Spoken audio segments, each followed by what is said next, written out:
Bonjour tout le monde, je vous propose aujourd'hui un nouveau petit concept de vidéo. J'avais fait plusieurs vidéos sur Instagram pour vous proposer, on va dire, un petit peu de parler de certains modèles avec les références constructeurs et puis vous donner un avis et vous dire surtout à combien à peu près on peut trouver ce genre de machine sur le marché. Donc ça fait un petit moment que j'avais un projet, j'ai pas pris le temps. Là je fais un essai avec cette première vidéo. On va parler d'une grosse mémère que vous voyez ici, une CC72000 multiservice référence HJ2179. Une machine qui est bien connue de chez Jouef, puisque aujourd'hui Jouef a relancé la gamme dans la marque Jouef Loisirs. Mais celle-ci, on est bien sur une Hornby Jouef d'origine. Donc c'est une machine que j'ai achetée d'occasion. Une machine qui m'a coûté 109 € en occasion est à neuf. On voit bien que je n'ai pas de manque de détaillage sur celle-ci. Tout est nickel. On peut le constater. Au niveau de la conception du bogie, il n'y a pas vraiment de particularité. On a bien nos 6 essieux moteurs, nos 6 essieux capteurs, même si celui qui est équipé d'un bandage d'adhérence, on pourrait dire qu'il ne capte pas. Eh bien si, j'ai fait le test moi-même, il capte. On a un bandage par bogie.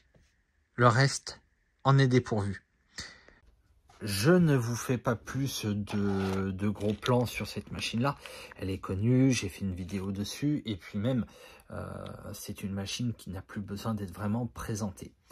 Pour cette machine, donc je vous disais, moi c'est une machine que j'ai acquis d'occasion il y a à peu près 2 ans. Au prix de 109 €. Jouef a fait de très bonnes bécanes à ces époques-là. Surtout au niveau, on va dire, du poids de la loco. On est à peu près sur une loco qui avoisine les 500 grammes, ce qui est plutôt correct pour avoir une bonne traction. Mais aussi pour avoir, pour certains réseaux, des bons dénivelés.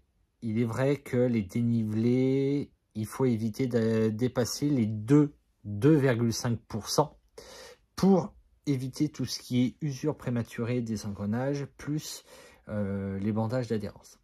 Il faut savoir qu'à une époque, Jouef réutilisait les grappes de plastique pour les refondre et refaire les engrenages.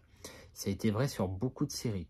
Moi, en tout cas, sur ce CC72000, qui a énormément tourné, surtout avec 2 wagons nettoyeurs aux fesses, pour pas dire autre chose, j'ai eu 0 problème avec. Il y a eu beaucoup de soucis sur la première génération CC72000 fret que Jouef avait sorti. Mais ça fera peut-être l'objet d'une autre vidéo si ce type de vidéo vous plaît. Donc ça va être beaucoup plus de blabla. Voilà. Que vous dire de plus?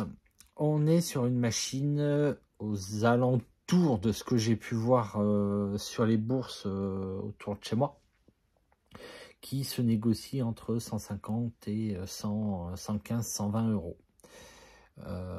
C'est une machine qui n'a rien à voir avec les Jouef Loisirs, parce qu'elle a beaucoup plus de finesse dans les détails, notamment au niveau des tampons. Après, on peut prendre une Jouef Loisirs ou prendre celle-ci. À vous de choisir. Donc, une machine qui a un très bon rapport de puissance, qui a un très bon ralenti, et qui surtout est fiable. Elle demande juste un entretien, c'est d'être graissé au niveau des engrenages. Mais sinon, plus rien n'est, on va dire, plus rien n'est à revoir. Elle est fiable.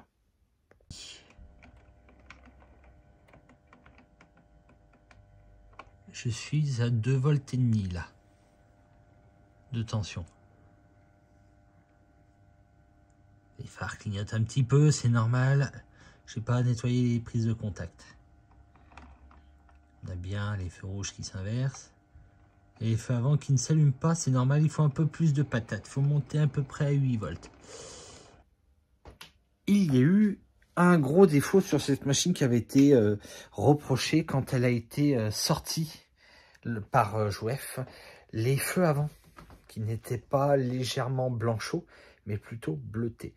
Personnellement, ça ne me choque pas. Au contraire, je trouve que même s'ils sont bleutés, en pleine pénombre dans la maquette, il n'y a pas de souci particulier au niveau de l'éclairage trop puissant. Donc moi, ça ne me dérange pas du tout. Certains, ça les dérange.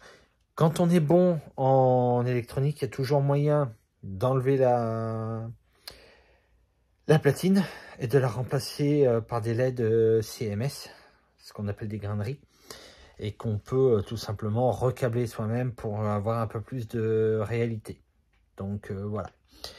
Moi, je vous dis, c'est une machine qui ne demande pas d'entretien, qui est très fiable, robuste et surtout lourde.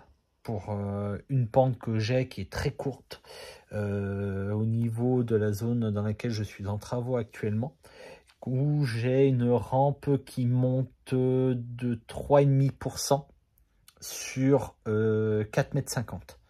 Donc je pars d'un niveau, on va dire, plus 5 pour arriver à plus 12. Je suis à peu près à 3,5%. Donc c'est beaucoup. La machine monte sans broncher. Les 2 voire 3 wagons nettoyants, j'avais fait un test. Mais par contre 3 elle patine. 2, il n'y a pas de problème. C'est normal, je bégaye un peu, c'est la première vidéo que je fais comme ceci, donc ne m'en voulez pas trop, j'essaye de rectifier un peu. Mais voilà, je fais un premier jet dans cette vidéo pour voir un peu avec vous si c'est des sujets qui pourraient vous intéresser, de parler un peu des différents locaux, toutes références, toutes marques confondues que je possède, vous dire à peu près les prix auxquels je les vois sur les différentes bourses, même si chez moi, aux alentours de Chambéry, il n'y en a pas beaucoup. Mais voilà, vous dire à peu près les prix que je vois, le prix auquel j'ai, on va dire, pu acquérir cette machine ou ce type d'automotrice, puisqu'on va parler aussi de ceci. Et puis, voilà, vous donner des infos ou des problèmes que moi j'ai pu voir avec le temps.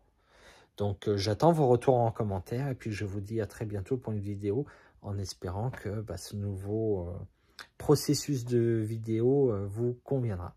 Allez, je vous dis à très bientôt. Ciao.